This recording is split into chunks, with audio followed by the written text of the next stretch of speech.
Jorge Luis Borges is a name that echoes through the halls of literary history, one of the most celebrated and influential writers of the 20th century.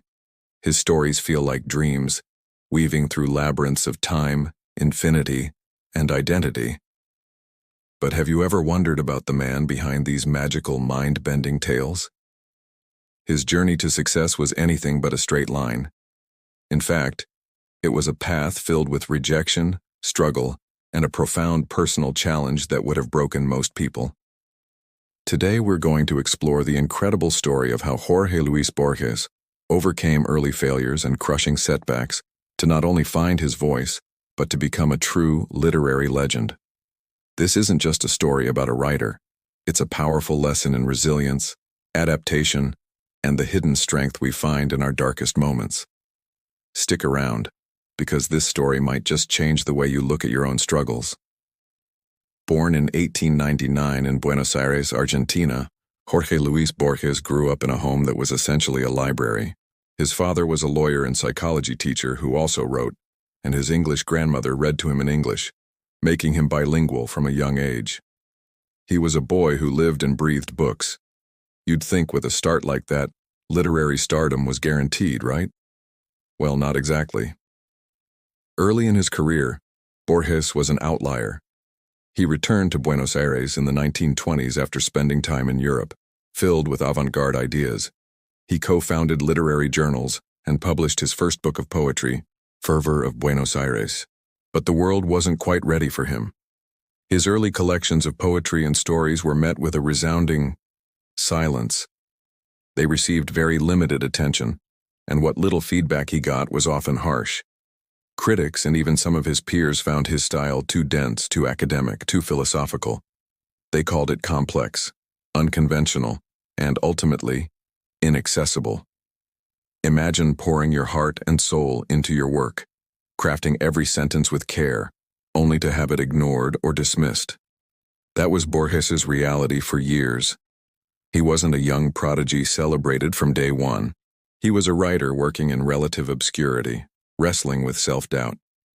He took on a job as a librarian and wrote essays and reviews just to make ends meet, all while feeling like his true creative work was going unnoticed. This period of his life was marked by a quiet, persistent struggle, a sense of being out of step with the literary world around him.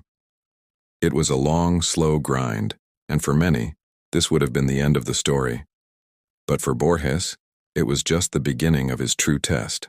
Just as Borges was beginning to find his footing, life threw him a challenge so devastating it seems like something out of a Greek tragedy. In his late 30s, he began to lose his eyesight. It wasn't sudden. It was a slow, creeping darkness, a hereditary condition that had also afflicted his father. For a man whose entire world was built on the written word, whose greatest joy was getting lost in the labyrinth of a library, this was more than just a physical ailment. It was an existential threat. Imagine for a moment you're a painter and your hands begin to tremble uncontrollably. You're a musician, and you start to go deaf. That's the magnitude of what Borges was facing.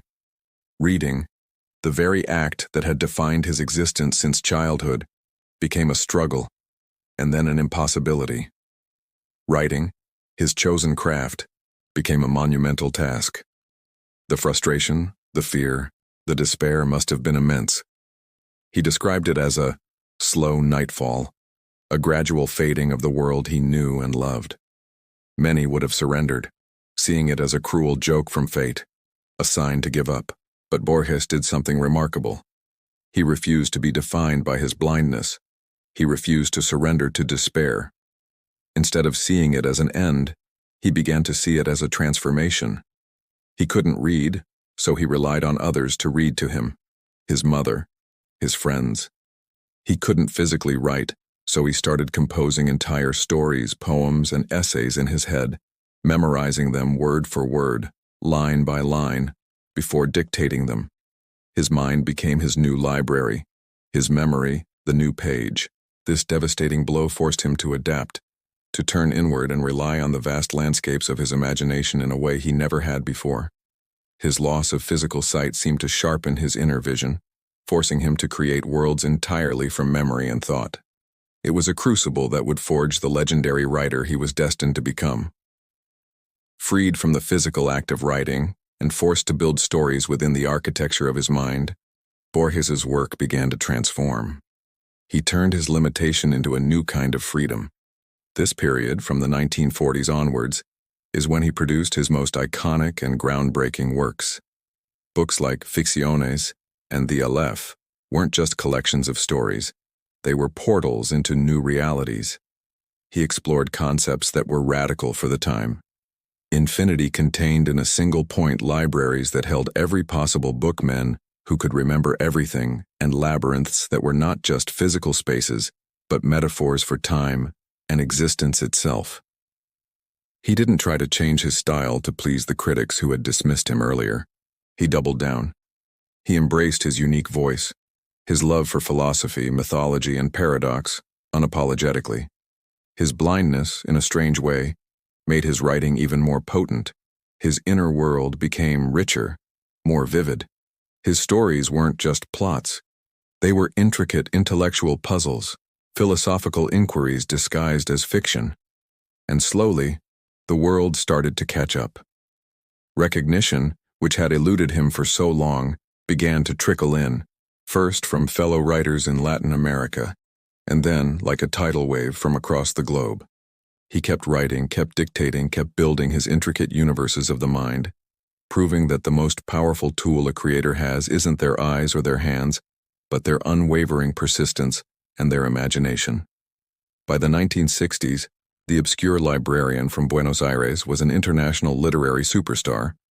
The publication of Ficciones in English in 1962, a full 2 decades after it was first released in Spanish, introduced him to a global audience, and the effect was electrifying. He won the prestigious International Publishers Prize, the Formentor Prize, sharing it with Samuel Beckett, placing him firmly in the pantheon of the world's greatest writers. Suddenly, everyone was talking about Borges. Universities invited him to lecture. Awards piled up, and his books were translated into dozens of languages. Writers like Gabriel Garcia Marquez, Umberto Eco, Italo Calvino, and Philip K. Dick all cited him as a major influence.